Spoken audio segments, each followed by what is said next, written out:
Bien, ahora voy a leer la parte en español del libro denominado Un siglo olvidado de escultura mexicana, artículo que fue publicado en la revista Artes de México, en su número 133, año 17 de 1970. Bien, cuyo coordinador y autor fue Salvador Moreno. Bien, vayamos al siglo olvidado de la escultura mexicana. El arte de la escultura del mundo prehispánico, que nos asombra y admira como parte de la gran estatuaria universal, a partir de la colonización española perdió todo su poder. Los posibles escultores indígenas, convertidos en simples imagineros, solo pudieron darnos, durante siglos, figuras de bulto con indudable personalidad y encanto, pero ya sin la fuerza creadora de la escultura verdadera, que había sido parte de su propia naturaleza. Las causas y razones para explicarnos este fenómeno habría que buscarlas más allá de la colonización propiamente dicha, pues de la misma manera que el cristianismo triunfante acabó en su día, y tal vez a su pesar, con la estatuaria del mundo clásico, tenía que suceder igual, y a más de 1000 años de distancia, con la de este nuevo mundo, pagano también. El origen demasiado humano y sentimental del cristianismo no podía admitir la serena frialdad de la escultura verdadera, tan involuntariamente ajena a los postulados de la humildad, la caridad y el amor que lo guiaban. El primer artista que en México, y a tono con su época, volvió a la tradición escultórica fue Manuel Tolsá. Vino de España a finales del siglo XVIII, acompañado de numerosos vaciados en yeso de la estatuaria clásica, que dio a conocer en nuestro país de una manera casi real. A mediados del siglo XIX, la colección se enriquecería con los vaciados de las principales obras del Vaticano, y ya en nuestro siglo con las del Renacimiento italiano y francés. Las enseñanzas de Tolsá no podían prosperar por las vicisitudes de todo género en que se hallaba envuelto nuestro país. Primero su independencia y después los cambios frecuentes de gobierno que acabarían incluso por cerrar nuestra joven academia. Pero su ejemplo como arquitecto y escultor quedarían en México para siempre, a manera de realidad viva de un cambio de actitud en el mundo del arte, que, si en aquel momento no encontró todo el eco que merecía, puso fin, en cambio, a un exceso de decorativismo barroco, tan espléndido, atrevido y brillante como necesariamente superficial. La obra escultórica de Tolsá, aunque corta en número, es orgullo de nuestra ciudad, ya que el gran artista valenciano vino a México muy joven y aquí vivió hasta su muerte. En primer lugar, su estatua ecuestre de Carlos IV, también conocida simplemente como el Caballito, eliminando así a su torpe jinete y dándole todo el crédito al hermoso ejemplar que sirvió de modelo, propiedad del Marqués del Jaral de Berrio. El Caballito, como ha sucedido y sucede en México con otras estatuas, ha tratado lo suyo. El modelo en madera, que debió tener sus méritos artísticos, estuvo en la Plaza Mayor hasta que fue colocado el original en bronce en 1803. Permaneció en su sitio 21 años y en 1824, por razones de seguridad, al ser reconocida nuestra independencia, fue trasladado al patio principal de la universidad, vecina a ese lugar, donde permaneció 26 años. En 1851 fue llevado, con gran regocijo popular, a la entrada del entonces Paseo de Bucareli, donde se encontró durante décadas y que posteriormente fue trasladado a la plaza de Manuel Tolsá, que se ubica enfrente del Museo Nacional de Arte. El modelo original en yeso de la Purísima, del que al parecer se hicieron copias, se encuentra en el Museo de San Carlos. La Catedral de Puebla ostenta la misma imagen en grande y en madera, y otro ejemplar muy parecido en el Templo de la Profesa de México. El busto en bronce para el sepulcro de Hernán Cortés, que estuvo hasta el primer tercio del siglo XIX en la iglesia del Hospital de Jesús, los herederos del conquistador lo enviaron a Italia. Las imágenes para los altares por él construidos, mas no parecen elementos arquitectónicos por sus funciones que esculturas formales, aunque pueden serlo las virtudes teologales que coronan la fachada de la Catedral de México sobre la caja del reloj.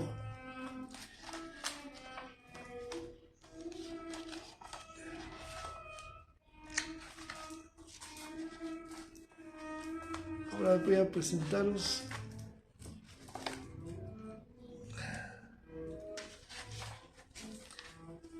este es el busto de Hernán Cortés, que sus herederos fue enviado a Italia. El caballito que todos conocemos, ubicado en la plaza de Manuel Tolsá.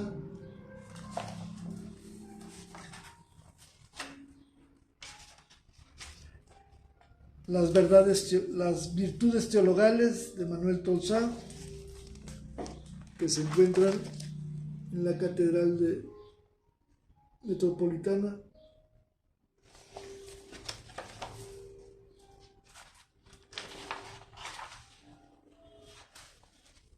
Y la Purísima, una exquisita obra de arte,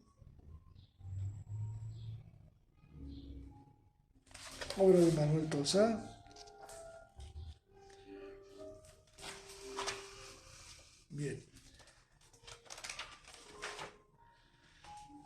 La continuidad del estilo neoclásico quedó asegurada en los nombres de algunos arquitectos y escultores mexicanos que, con mayor o menor fortuna, realizaron en este sentido su obra. Pedro Patiño Istolinque fue el más distinguido de los discípulos de Tolsá respecto a la escultura e incluso su colaborador en los retablos de la Profesa, Santo Domingo, Santa Teresa y, sobre todo, en el ciprés de la Catedral de Puebla, que remata un San Pedro y unos ángeles. Obras exclusivamente suyas, y entre otras imágenes que salieron de sus manos.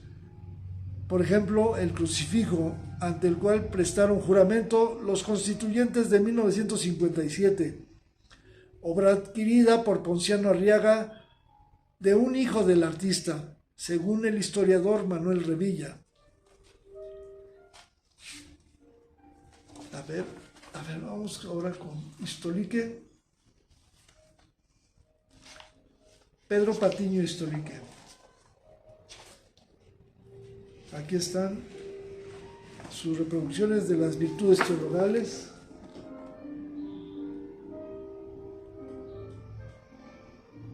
De la Catedral Mexicana.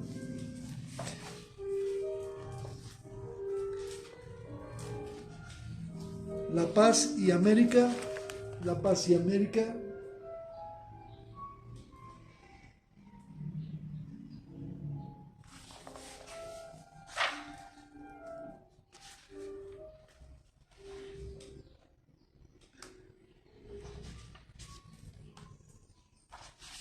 Y algo que es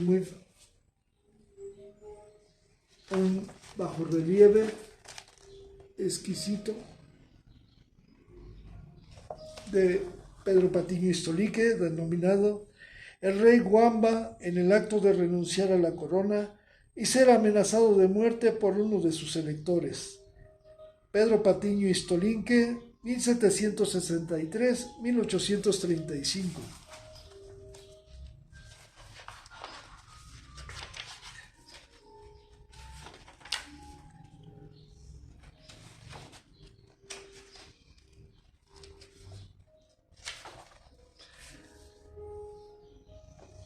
10 años después de muerto Tolsá, en 1826, Istolinque ocupó su puesto como director de la Academia de San Carlos y por entonces le fue encomendado el altar mayor del Sagrario Metropolitano, mismo que construyó a la manera de su maestro.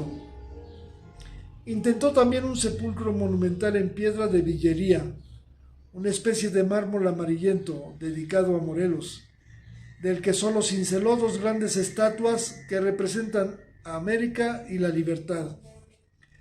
Y si no pudo realizar obras mayores, no fue, sin duda, por falta de ambición, sino por las circunstancias difíciles que atravesaba nuestro país. Sea como sea, la historia del arte escultórico del siglo XIX en México debe iniciarla un precioso bajorrelieve de Patiño Istolinque, modelado en barro blanco con gran maestría y refinamiento y que representa al rey Wamba en el acto de renunciar a la corona y ser amenazado de muerte por uno de sus electores. Tema de la historia universal por la que sentían especial predilección los artistas de la época neoclásica. Un hijo de Pedro Patiño Istolinque, que pudo haber nacido en Coyoacán, pues su padre lo fue, al parecer de Acatzingo, por haberse dedicado también a la escultura y por llevar el mismo nombre, es a menudo confundido con él, atribuyéndoseles indistintamente sus obras. Habría que recordar su segundo apellido, Carrizosa, y se evitarían confusiones. De la época de Istolinque son también otros escultores, como Santiago Sandoval y Zacarías Cora, quienes labraron las estatuas en piedra de las torres de la Catedral de México, basándose en dibujos de Tolsá. José María López, Perrusquía, Arce, Francisco Caravent y Francisco Terrazas, quien fue el discípulo preferido de Istolinque, al que se refería Vilar, de quien nos ocuparemos más adelante, como un mediocre artista en madera. Las imágenes correspondientes al ciprés de la Catedral de México, que se construyera a mediados del siglo XIX Lorenzo de la Hidalga, son de Terrazas, pero tal vez no fueron las mejores que hiciera. Sabemos por la correspondencia entre Vilar y un hermano suyo, que debido a un terrible incendio que se produjo en las cocheras más importantes de la ciudad y que estaban contiguas a la casa de Terrazas, esta y su estudio ardió con todo lo que tenía, con los santos que estaba haciendo para el altar de esta catedral, y añade, pero no causó tantos estragos el fuego como las gentes que fueron a apagarlo, pues tumbaban las casas sin ton ni son y saqueaban a más no poder. De la misma época, esto es, de la primera mitad del siglo XIX, fue José María Labastida, del que apenas tenemos noticias. Conocemos como obras suyas dos gladiadores en mármol de tamaño natural en la Alameda Central y en el Museo de San Carlos.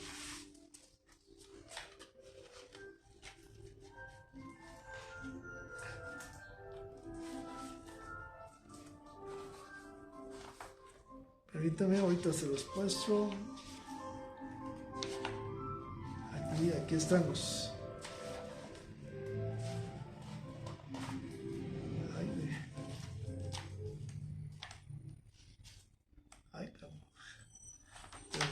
Ya lo perdí. Aquí lo tengo.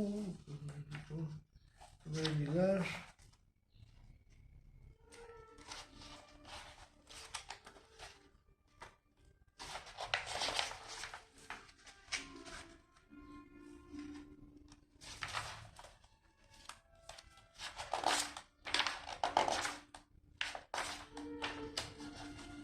Bien.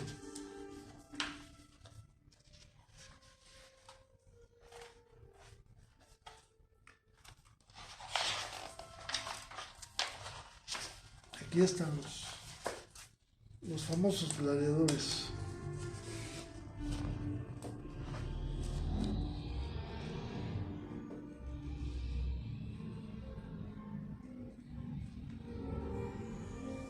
De la Bastida.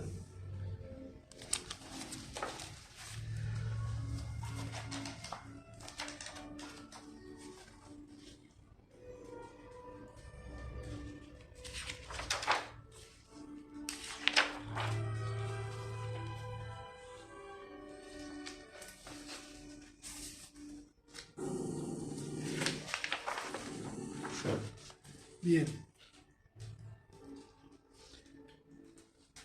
Por una crítica de Rafael a la primera exposición de la Academia, publicada en el Universal de enero de 1849, sabemos el buen concepto en que se le tenía, al referirse el crítico a la pobreza escultórica de nuestro país. Dice: apenas contábamos con un escultor de alguna nombradía, como fue el señor Patiño Istolinque, pues si bien el joven Labastida ofrece, en las varias figuras que se ven en mármol en las galerías de esta clase, los destellos del genio, al fin su principal educación y sus inspiraciones las recibió en Roma, donde ejecutó sus obras.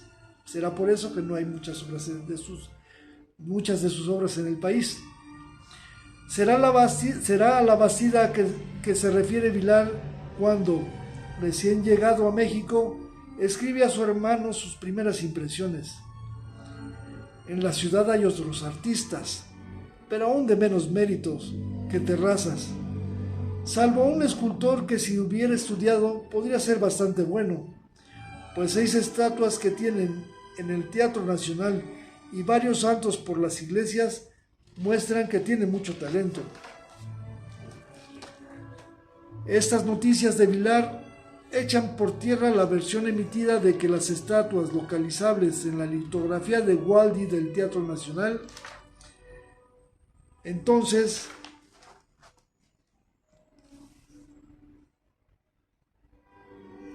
Teatro de Santana, nunca estuvieron en su lugar, es decir, coronando la fachada.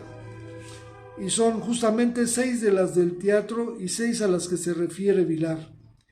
En la litografía atribuida a Casimiro Castro, ya como Teatro Imperial, no aparecen las estatuas, como tampoco en fotografías antiguas.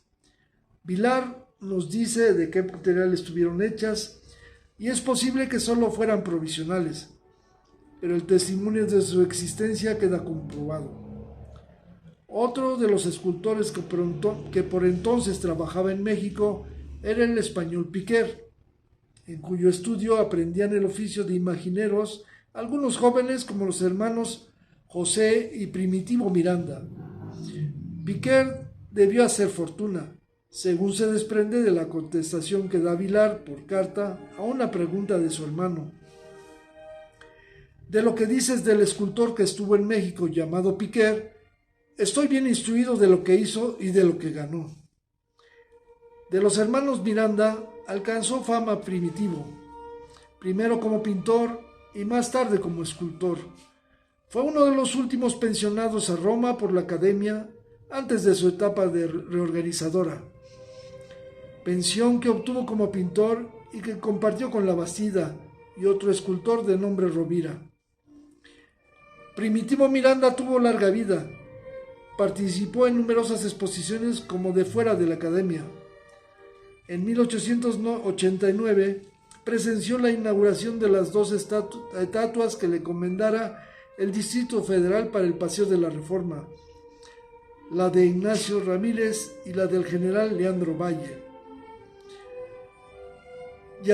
Y a los 71 años de edad, en 1892, la inauguración de su estatua y monumento a Morelos en la ciudad de Cuautla.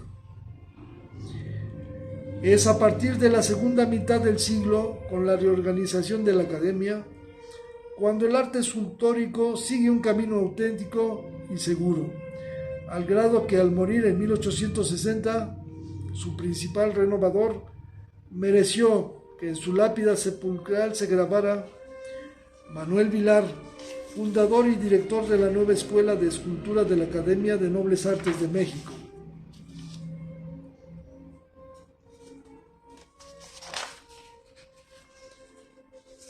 Manuel Vilar llegó a México en 1846, contratado para ejercer la dirección de las clases de escultura en la Academia de San Carlos. Igualmente, como otros artistas europeos, para las clases de pintura, grabado y arquitectura. Había iniciado sus estudios en Barcelona, su ciudad natal, continuándolos en Roma, donde permaneció algunos años. Su formación académica era excelente y su ideal estético, al día con las tendencias vigentes en aquel momento, el de la llamada escuela purista, que instaba a la imitación del arte clásico y del Renacimiento, para liberarnos de las impurezas del barroco. En la Academia de San Carlos, los estudios se reducían a los más elementales principios, pero Vilar, gracias a su entusiasmo y su capacidad para la enseñanza, logró formar en poco tiempo un grupo de escultores que más tarde, ya maestros de la escuela, enriquecerían con sus obras las incipientes galerías de la Academia. Desde su llegada, reconoció Vilar la buena disposición de los del país para las artes. Le sorprendió ver cómo, sin conocer el dibujo, hacen figuras en cera que no pueden ser más bellas, y añade un poco escéptico, y en plural refiriéndose a su compatriota el pintor Pellegrin Clavé, que había venido con él, pero dudamos de su constancia, pues son muy indolentes. Los habitantes de la ciudad le parecieron apasionadísimos de las bellas artes, pero nada amantes de la escultura perfecta, pues les gusta más un santucho vestido que la obra más clásica, y llegan, por la gran pasión que tienen al color, hasta pintar las pocas figuras que tienen de mármol. Todo lo cual le hizo suponer que tendría que resignarse a trabajar la madera, pues la escultura en blanco y yeso no les interesa. Pocos años después, sin embargo, impondría el gusto por la escultura verdadera, desterrando del público que acudía a las exposiciones su inclinación por la estatuaria intrascendente. La Junta de Gobierno de la escuela lo apoyaba en todo, propiciando el coleccionismo por medio de sorteos, lo que redundaba en beneficio de los alumnos, a quienes, además, alentaba con premios y pensiones. Con la nueva escuela, el carácter que tomaron las imágenes resultó poco propicio al culto, lo que fácilmente permitió pasar a otros temas, tanto referidos a personajes históricos como a los más entrañables y familiares. Al principio, estos asuntos eran expresados de la misma manera que los tradicionales religiosos, lo cual cambiaría con los años hasta hacerlos diferentes, no solo en la expresión, sino también en la forma. La reinauguración de la Academia se efectuó el 6 de enero de 1847 y las clases comenzaron el día 14. La ceremonia, a juzgar por la descripción que Vilar hace a su hermano, resultó brillantísima. Sabemos con todos sus detalles en qué consistió, los incidentes que se produjeron y los gastos habidos.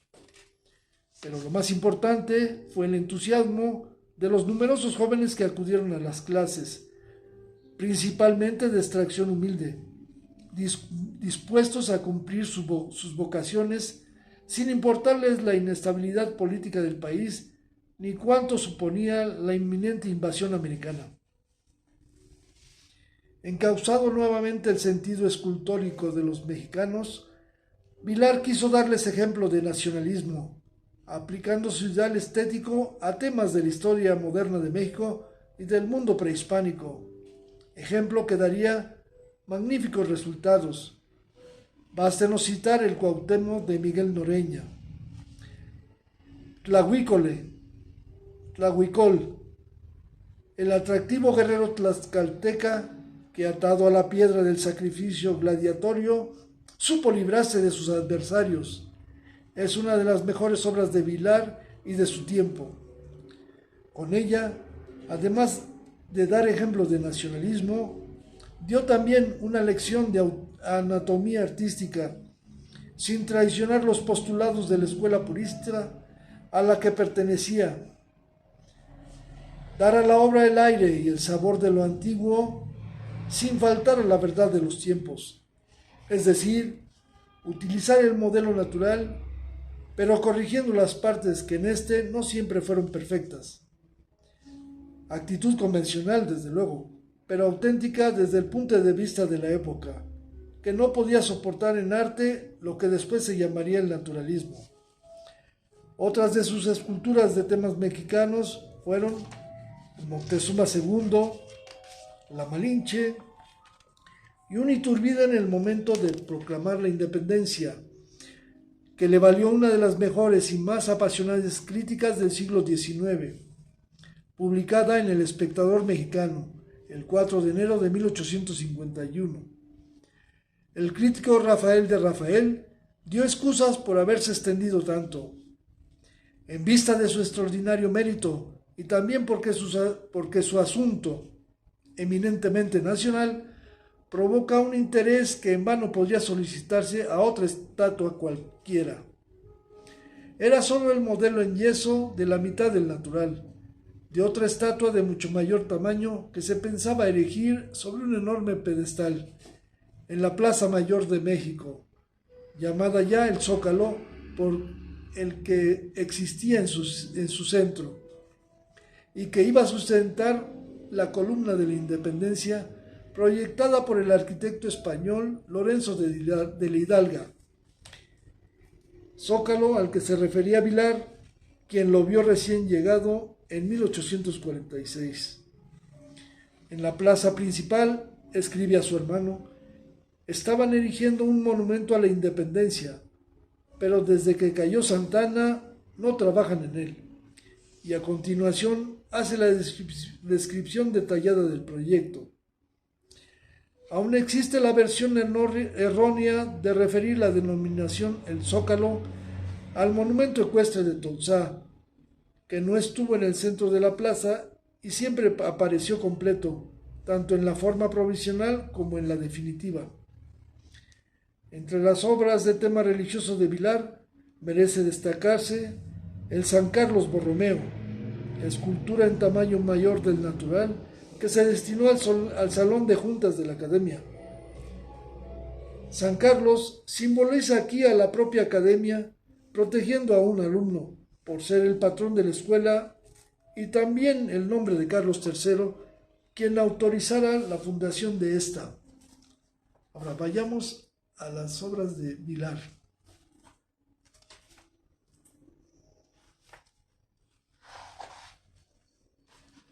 Manuel Vilar. Esta es la Dolorosa.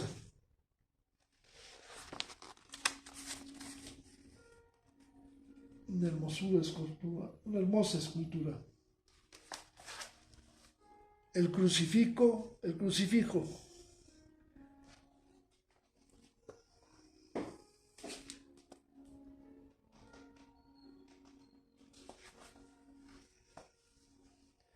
Y la Purísima, la famosa Purísima de Vilar.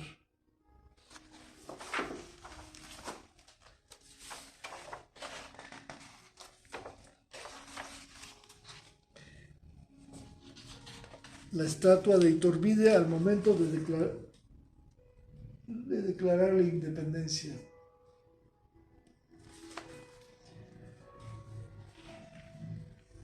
Moctezuma II.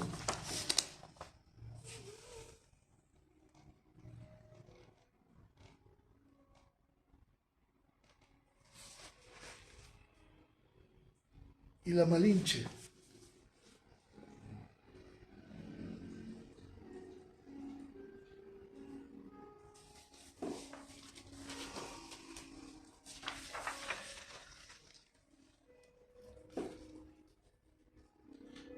El famoso guerrero tlaxcalteca Tlahuicol.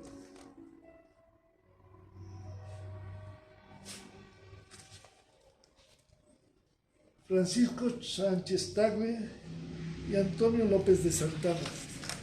Sánchez Tagle y Antonio López de Santana.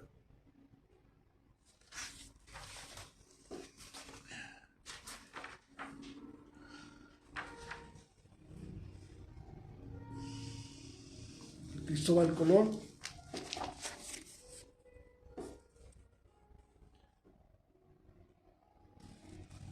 Monumento a Cristóbal Colón, que fue retirado de Reforma. Y el famoso San Carlos Borromeo,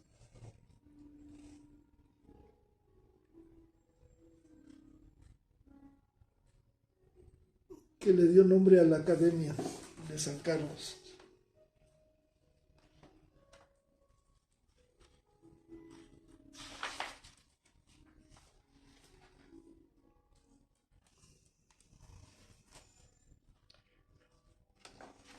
Bien, ahora continuamos.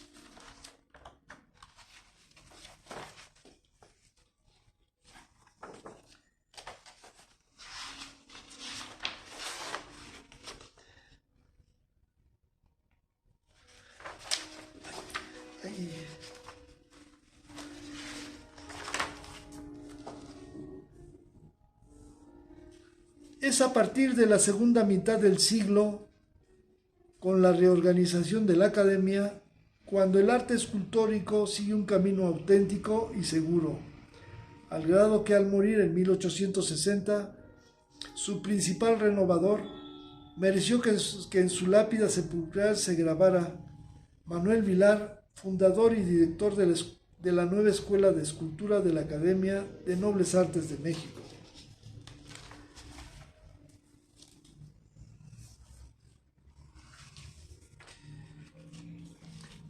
Los discípulos más distinguidos de Vilar desde las primeras exposiciones fueron Juan Bellido, Martín Soriano y Felipe Sojo, nombres a los que muy pronto se sumarían los de Agustín Barragán, Epitacio Calvo, Felipe Valero, Tomás Pérez, Agustín Franco, Luis Paredes, Miguel Noreña, Francisco Dumein y Felipe Santillán, entre otros. Gran parte de la obra de estos artistas se conserva en los yesos originales. Muy pocas han sido fundidas en bronce o trasladadas al mármol, lo cual preocupaba a Vilar desde que llegó a México. En tono quejumbroso escribía a su hermano: me adaptaré a trabajar la madera, pues creo que el mármol será imposible. Las cavas que han descubierto hace poco están distantes más de 20 leguas y hay que pasar por unos montes altísimos y casi sin caminos. Y después de relatar su participación en una expedición a las cavernas de Cacahuamilpa, dice: en el mismo viaje vi varias cuevas de mármol, rojo oscuro, amarillo y blanco. Este último como el de Carrara por la cualidad, entre paréntesis, sic, pero tiene algunas manchas amarillas que puede que sea porque no han hecho excavaciones profundas. En otra ocasión, cuando buscaba un trozo de mármol para cincelar un busto, cuenta que las canteras que han encontrado no las han activado y los pedazos sueltos que han tomado de estas son malos.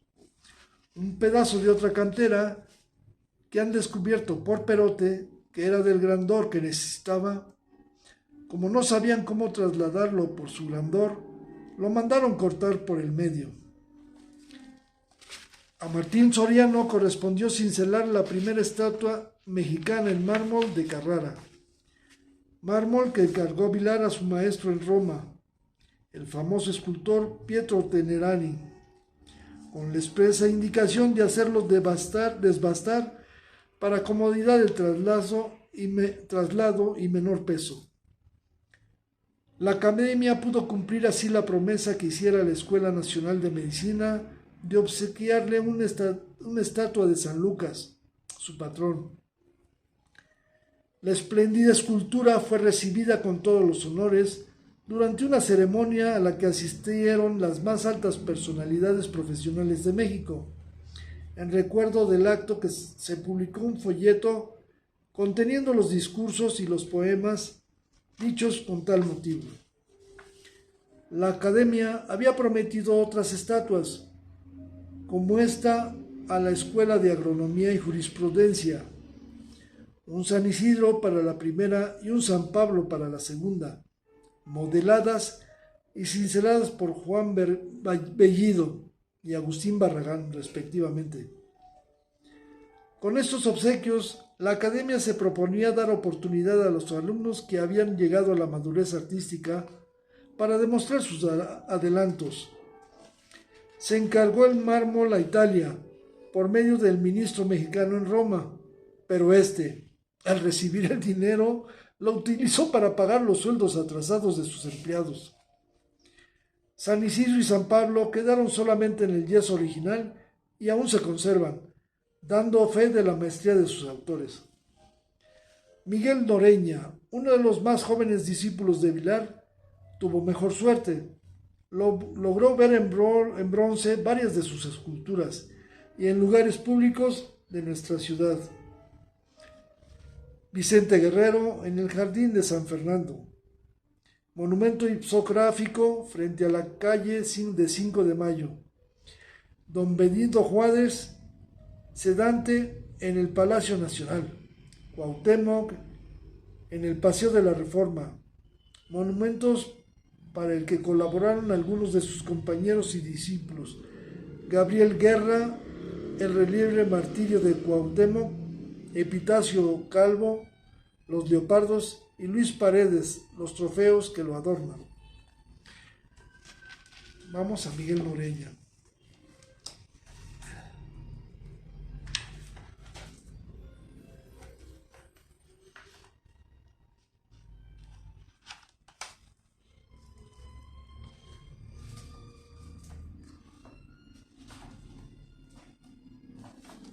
Miguel Noreña.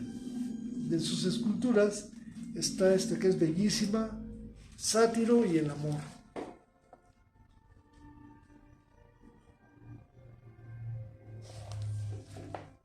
Un bajorrelieve de Fray Bartolomé de las Casas, convirtiendo a una familia azteca.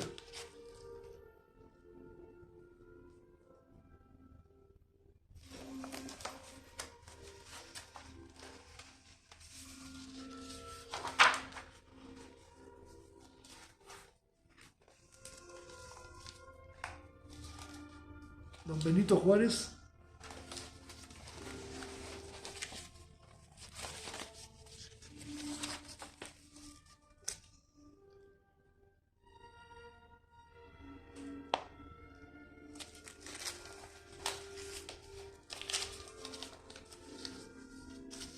El Cuauhtémoc de Miguel Emanuel Noreña.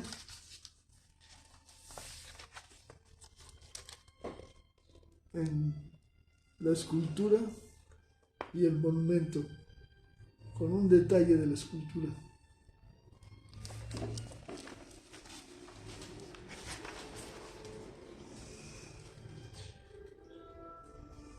La prisión de Cuauhtémoc o la detención de Cuauhtémoc es un bajorrelieve hermoso.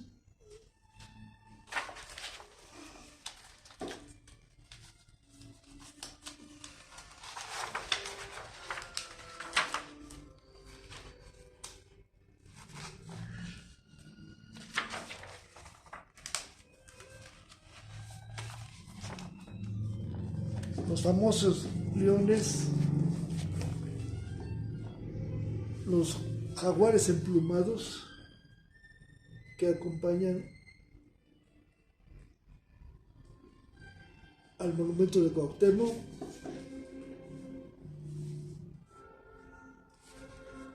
una escultura de Dante Alighieri,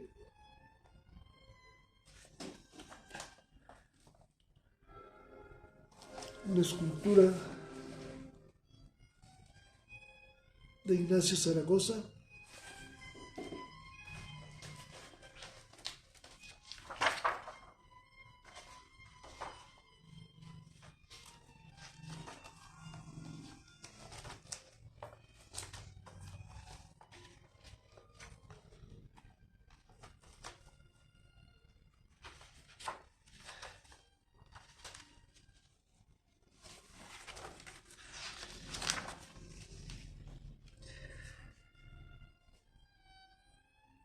Dice,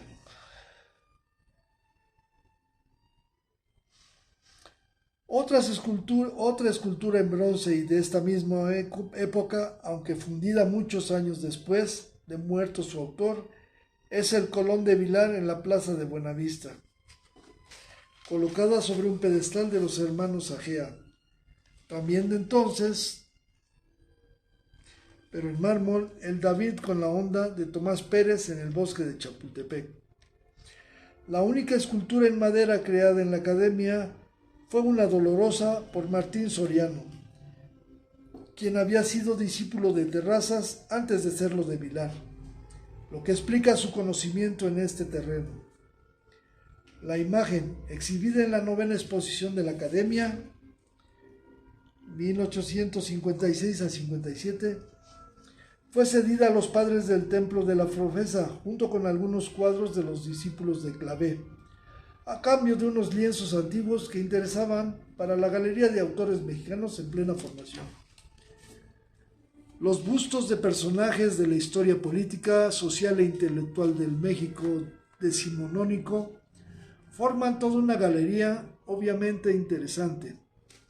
Predominan los bustos en yeso, pero debido a las exigencias en la clase de práctica del mármol, los hay asimismo de este material. Copias de yesos de Vilar y originales como el Francisco Magino, fundador y el primer presidente de la Academia, por Juan Bellido. Jerónimo Antonio Gil, grabador y primer director de la Academia, por Agustín Barragán. Manuel Tolsá, por Martín Soriano. Luis G. Cuevas por Miguel Noreña, Maximiliano y Carlota por Felipe Sojo. Estos últimos considerados por la crítica actual como dos de las mejores obras del siglo XIX. Los retratos en medalla fueron también frecuentes, como el de la lápida en mármol para el sepulcro de Manuel Vilar, por su discípulo Felipe Sojo, o como los medallones que adornan la fachada de la Academia, proyectada por el arquitecto Cavallari, con las efigies de Miguel Ángel, Rafael, Carlos III, Carlos IV, Francisco Mancino y Antonio Gil, todos modelados por los alumnos de la escuela. 6 de los más hermosos relieves de mediados del siglo XIX se conservan en los salones de la antigua Academia: Alegoría de la Paz de Martín Soriano, la degollación de San Juan y Descendimiento de Felipe Sojo, la Academia premiando a sus alumnos de Juan Bellido, el Bautismo del Señor de Epitacio Calvo, Fray Bartolomé de las Casas convirtiendo a una familia azteca de Miguel Noreña, el cual ya vimos. Vamos a ver algunos de Sojo. Ahorita vamos a ver. Felipe Sojo. De Felipe Sojo resalta Mercurio y Argos. La obra de Mercurio y Argos. En fotografía, la degollación de San Juan Bautista, el bajorrelieve de Felipe Sojo.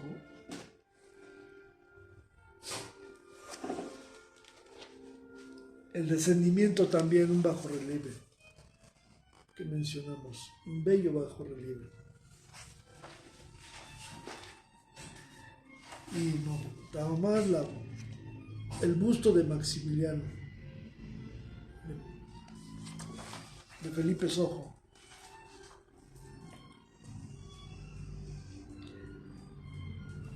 Aquí el medallón con el busto de Manuel Vilar.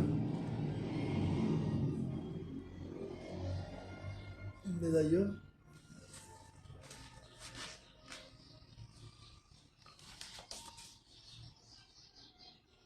La escultura de Humboldt, Alexander Humboldt.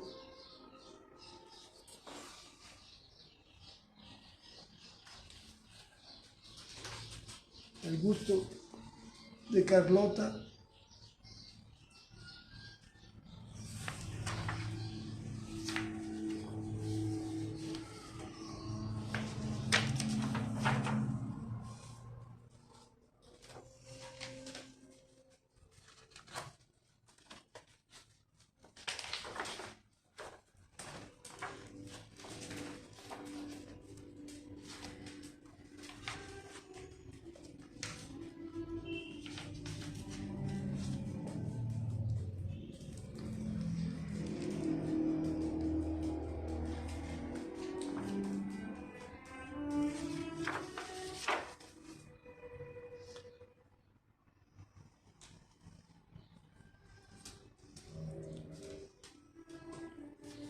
el Sansón de Felipe Valero,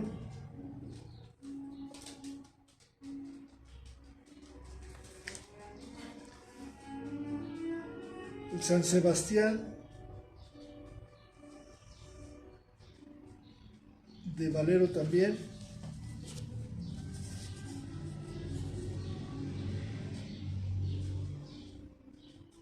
la fotografía.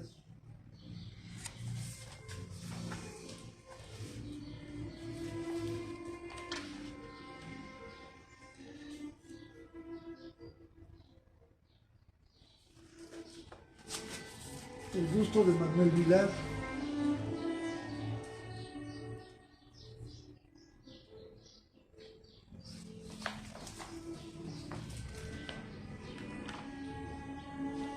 ahí empezó.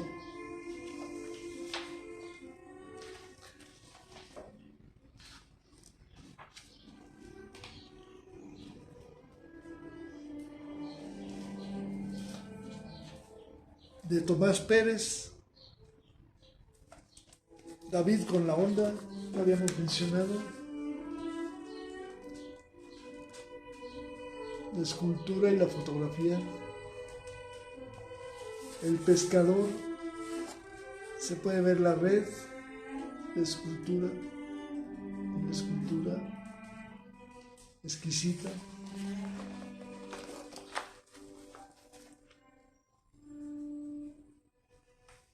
Venus con una paloma.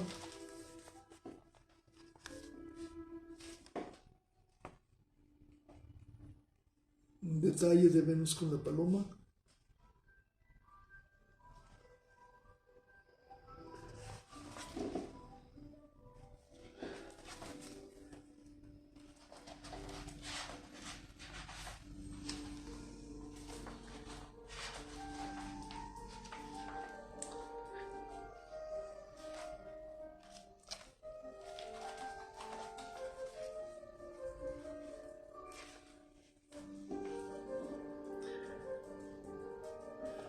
Como decíamos, 6 de los más hermosos relieves de mediados del siglo XIX se conservan en los salones de la clase de la antigua academia.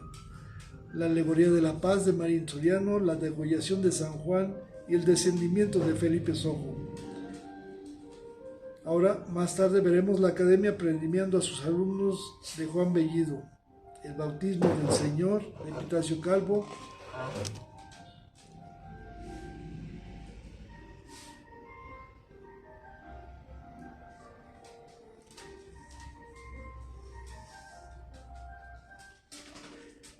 la Academia, alegoría de la paz.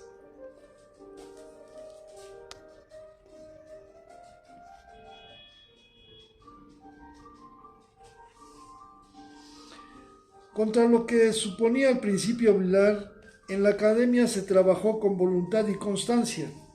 La lista de los títulos sería muy extensa. Una gran parte de estas obras han sido rescatadas del abandono y del olvido, y se encuentran en vías de restauración, pero muchas otras, casi en igual número, se han perdido quizás para siempre. Gracias a las prácticas de grabado que los alumnos de esta clase hacían copiando las obras de pintura y escultura de sus condiscípulos, podemos conocer algunas de ellas, como los dos primeros grupos escultóricos creados en la Academia. Una Trinidad por Martín Soriano y una Piedad por Juan Bellido, grupos presentados como bocetos en la segunda exposición y como obras concluidas en la cuarta, de 1851 a 1852. Las litografías son de Iriarte, tan cuidadosas como torpes, y así debieron ser también los originales de que fueron sacadas. Otras de las fuentes de información, y sin duda de las mejores, son los catálogos de las exposiciones de la antigua Academia de San Carlos de México, de 1850 a 1898, reeditados en un volumen, y los 3 de la crítica de arte en México en el siglo XIX, obras que nunca agradeceremos bastante al Instituto de Investigaciones Estéticas de la Universidad Nacional y a su entonces director, el doctor Justino Fernández. La correspondencia de Vilar, constantemente citada, se encuentra en la biografía del escultor publicada por este mismo instituto. De los artistas que no pertenecían a la academia, pero que presentaban esculturas en las exposiciones que ésta organizaba, habría que mencionar a los hermanos Juan y Manuel Islas, autores de numerosas obras cívicas, entre las que destacan el mausoleo de don Benito Juárez en el Panteón de San Fernando, grupo escultórico cincelado en mármol de Carrara y otras, Netzahualcoyo, Vicente Guerrero, el cura Hidalgo, Benito Juárez, Ignacio Altamirano, el general Díaz a caballo y la estatua de Nicolás García San Vicente, que por encargo del Estado de Hidalgo hicieran para el Paseo de la Reforma. Desde Gabriel Guerra hasta Enrique Guerra, homónimos, de apellido pero a muchos años de distancia el uno del otro, la historia del arte de la escultura universal, reflejado en nuestros artistas, se precipita como por una pendiente, del academicismo extremado al efímero Art Nouveau. Gabriel Guerra, que nació y murió en pleno siglo XIX, representa muy bien ese academicismo riguroso y convencional, cuyas reglas podían aplicarse a no importa qué sujeto o tema, y siempre producirían un mismo efecto estético. Academicismo que cuando se correspondía con determinado tema podía dar por resultado estatuas tan bellas como el grupo Venus y el Amor, también llamado Engaño al Amor, porque Venus tapa con una de sus manos los ojos de Cupido, o como la del pescador arrojando las redes, de Gabriel Guerra. Vamos a ver a Gabriel Guerra. Gabriel Guerra. Aquí está el pescador lanzando sus redes. Venus y el Amor.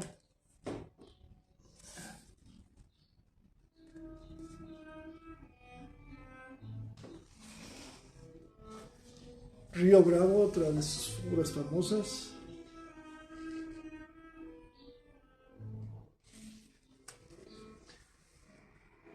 El martillo de Cuauhtémoc.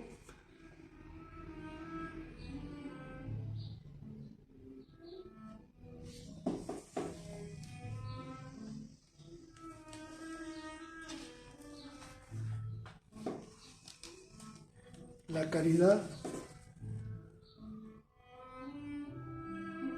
con un detalle y los otros dos detalles de la Caridad.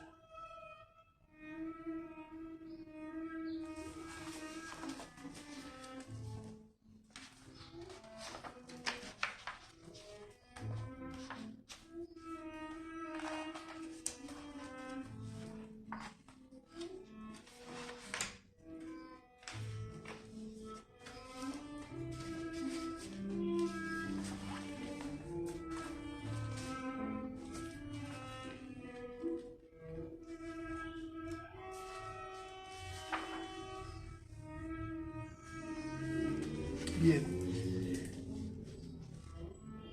Entre las muchas obras de Gabriel Guerra, la estatua del general Carlos Pacheco nos impresiona seriamente.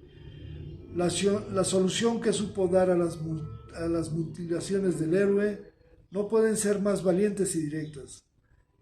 La muleta que lo sostiene surge entre el ropaje y se apoya en el suelo sin que el personaje pierda energía y dignidad. En Cuernavaca se encuentra la versión definitiva en bronce y en México el yeso original. Pero como siempre sucede con todo extremismo, llega un día en que éste forzosamente tiene que ceder. Así, el arte de la escultura encontró en Francia unas manos geniales que lo guiaron por un nuevo camino, que si no podía llevarlo muy lejos, lo liberó para bien o para mal de los brazos académicos. Los artistas mexicanos ya no irían más a Roma como el centro del arte universal, sino a París como fuente del modernismo. Surgen los nombres de Jesús Contreras, Fidencio Arnulfo Domínguez Bello y Enrique Guerra, entre otros artistas con menos facultades o menor fortuna. Son quienes cierran el siglo XIX ya en los albores del XX. Los temas escogidos con títulos casi siempre en francés nos llevan a un mundo poético y realista, a un mundo de fantasía que no pierde contacto con la realidad, porque sueña despierto. El idealismo lo salva todo.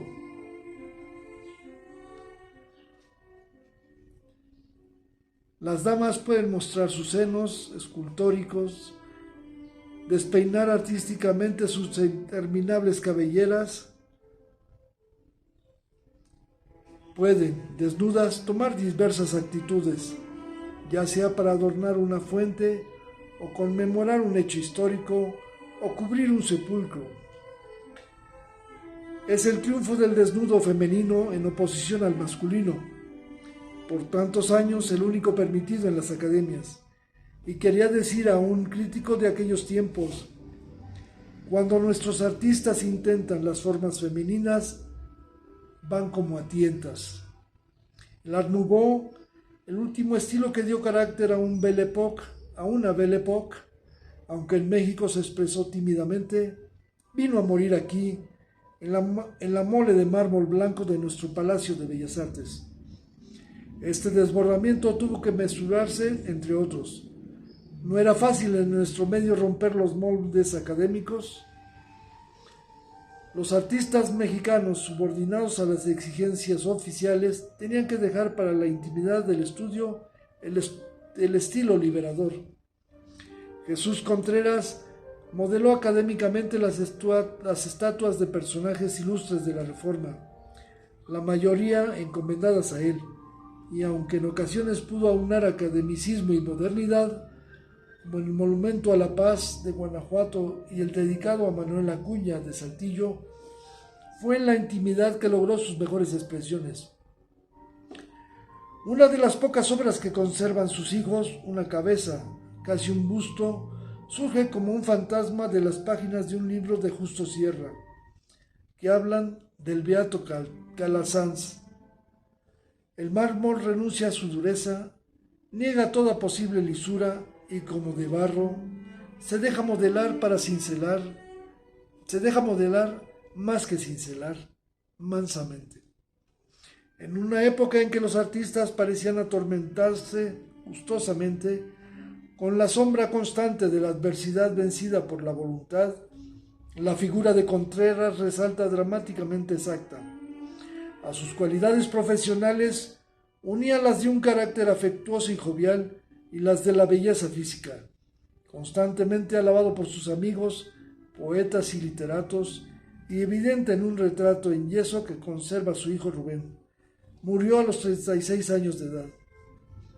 Jesús Contreras estudió en la Academia de San Carlos a partir de 1881, el año en que ésta celebraba su primer centenario. Fue discípulo de Miguel Noreña.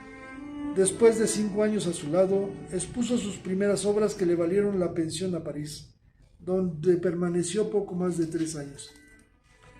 Al volver a México fue nombrado profesor de la Academia y estableció por su cuenta la Fundición Artística Mexicana, que durante 10 años trabajaría sin descanso. En 1900 volvió a Europa con la esperanza de recobrar la salud, pero le fue amputado el brazo derecho. Jesús Contreras se esforzó por continuar su vocación y con el brazo izquierdo, ayudado por ingeniosos mecanismos, logró aumentar el catálogo de sus obras. Una de ellas, Malgré tout, a pesar de las circunstancias dramáticas en que la terminó, respira más serenidad que desesperación. Incluso parece adivinarse un poco de esperanza y optimismo. Hay en ella, además, un buen gusto difícil de encontrar en otras obras parecidas de la época.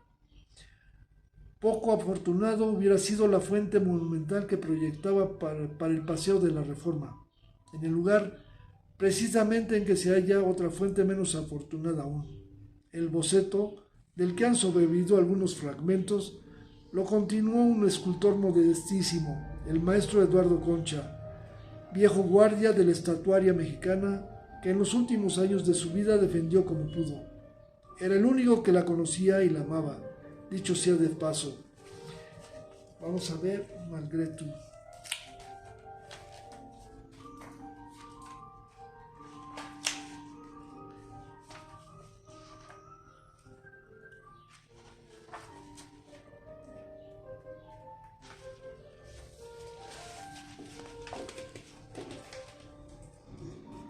La estatua Malgré Tout.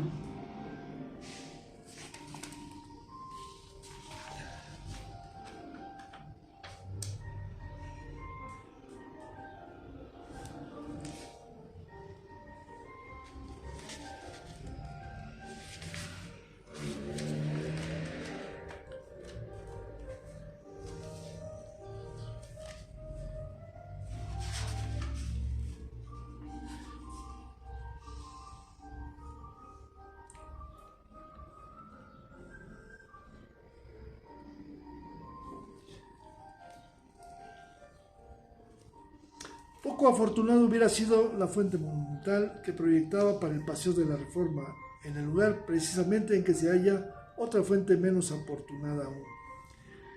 Fidencio Nava, 10 años después que Contreras, esto es en 1891, ingresó a la academia. Más tarde, gracias al señor Miguel Bringas, vivió en París, desde donde vio algunas de sus primeras obras. Al volver a México, expuso los mármoles que traía consigo: la Fuente de Sileno, la República, la Petite Boudeuse, las Sílfides, las Bacantes y como culminación Après l'Orgie. Fidencio Nava. Esta de Après l'Orgie es una obra que se encuentra al ingresar al ¿cómo se llama?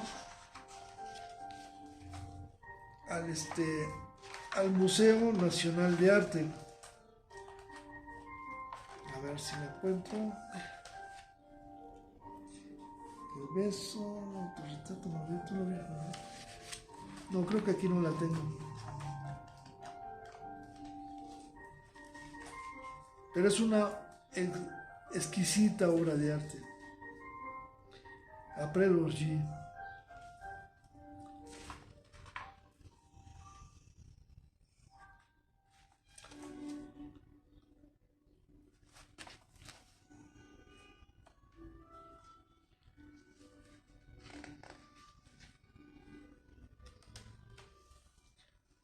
Y José Martí, con su intuición de poeta, veía en la escuela francesa más amor al desorden de la forma que a la castidad de la expresión. Hay en esta escuela más sensualidad que sentimiento. El fervor con que estos artistas se entregaban al arte y a la vida, ya fueran poetas, escritores o músicos, a los que Nava retrataba, parece serenarse en el de Amado Nervo, realizado con extraordinaria soltura, al grado de hacernos creer que medita, a punto de escribir al ritmo de la luz cambiante de la ventana frente a la que se encuentra en el Museo de la Ciudad de México. Arnulfo Domínguez Bello y Enrique Guerra, ambos de Jalapa, llegaron a la Academia de San Carlos el mismo año en que salía de ella Nava, como si con puntualidad entrañable se fueran entregando los instrumentos de su profesión. Guerra, que vivió un poco más que sus compañeros, sería el último de los escultores mexicanos del siglo XIX. Como todos los artistas de su tiempo, Domínguez Bello supo convivir con poetas, músicos y literatos, a quienes unía un mismo ideal estético, poseedor de muchas cualidades al expresarlo, aunque no siempre de buen gusto. Ese mundo idealizado pero triste, de vez en cuando se rompía en un efímero realismo. Après la grève no quiere ser la figura de una ninfa, de un efebo, de una melancólica cortesana, de un lánguido poeta, sino la de un obrero, mas no en su mejor momento de esfuerzo y de trabajo, sino sedente, casi vencido, lo que no impide cierto vigor y resiedumbre. Domínguez Bello modeló y cinceló con mármol para el sepulcro del pintor y grabador Julio Ruelas, en el cementerio de Montparnasse de París, del que existía una réplica, también en mármol, en la antigua Academia de San Carlos.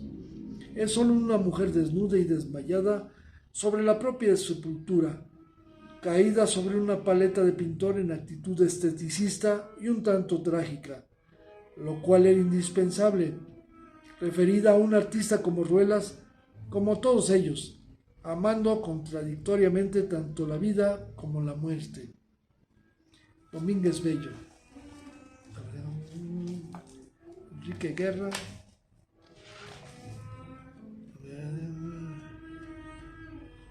Jesús Contreras. Bueno.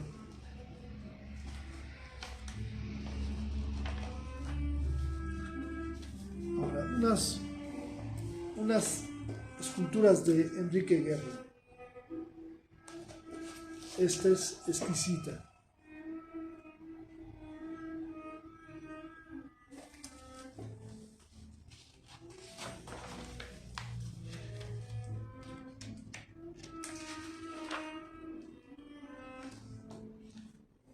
El Benito Juárez de Guerra.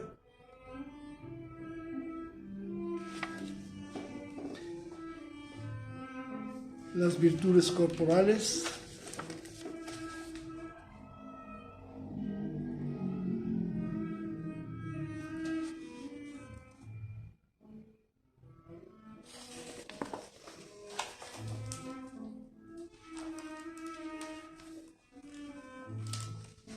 Monumento al doctor Eduardo Lisiaga.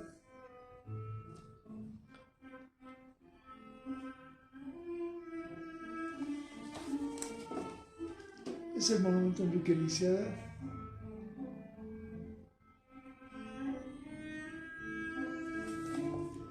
Al doctor Eduardo Lisiaga. Enrique Rebsamen, la escultura de Enrique Rebsamen. Y la sed, una cabeza en mármol, excelentemente tallada.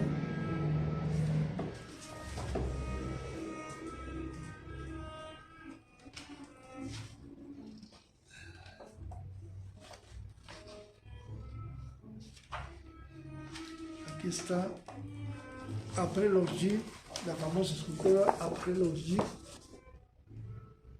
que se encuentra a la entrada del Museo Nacional de Arte.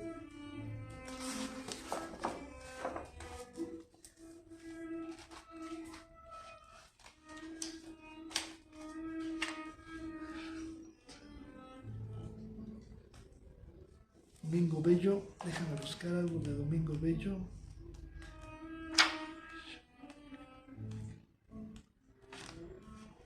El Soho.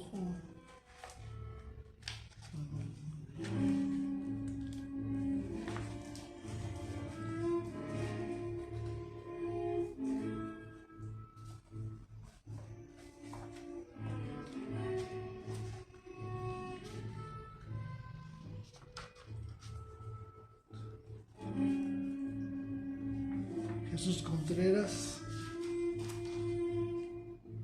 el beato José de Calasanz,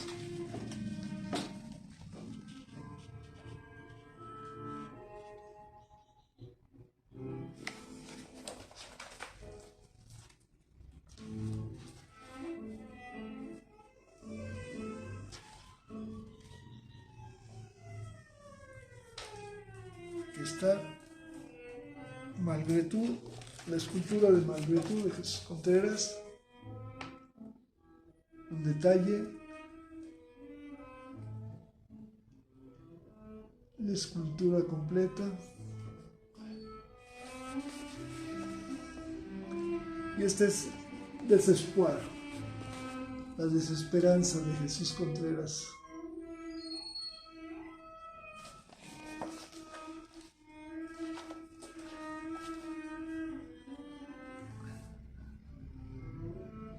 Este es Après l'orgie, un detalle de Après l'orgie.